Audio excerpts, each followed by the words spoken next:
নির্বাচনের আবহে প্রচারে গতি বাড়ালেন বিজেপি নেতা রুদ্রনীল ঘোষ। শুক্রবার নিজের এলাকা শিবপুরে বাড়ি বাড়ি গিয়ে জনসংযোগ কর্মসূচি সারেন তিনি। এদিন এলাকায় ঘুরে ঘুরে সাধারণ মানুষের সঙ্গে কথা বলেন রুদ্রনীল ঘোষ।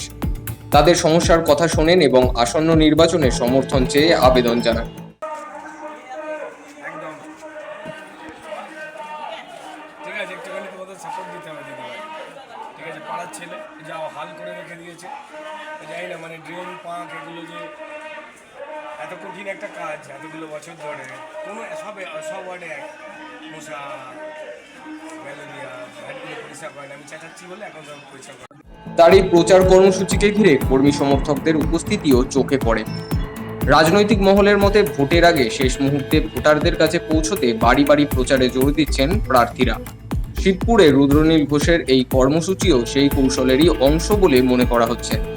ভোটের আগে এই ধরনের জনসংযোগ কর্মসূচি কতটা প্রভাব ফেলবে এখন সেটাই দেখা। Bureau report, Bangadarpan. এই রামতলা স্টেশনের পাশে মানে যেখানে আমাদের ছোটবেলার আড্ডা বসার জায়গা ছিল তার পাশে একের পল্লী, তাই তো আমাদের এই যে একের পল্লী জায়গাটা এটা সম্প্রসারিত হয়েছে, কিন্তু মুশকিলটা হয়ে গেছে কি নিকাশি ব্যবস্থা। আমরা যে রাস্তা দিয়ে হাঁটছি এই রাস্তাতে ড্রেন নেই, আর বৃষ্টিতে জল পাঁক, মানুষ সারাক্ষণ মরছে। ভ্যাটের ময়লা, নয় ড্রেন নেই, নয় জল লোকের বাড়ির ভেতরে।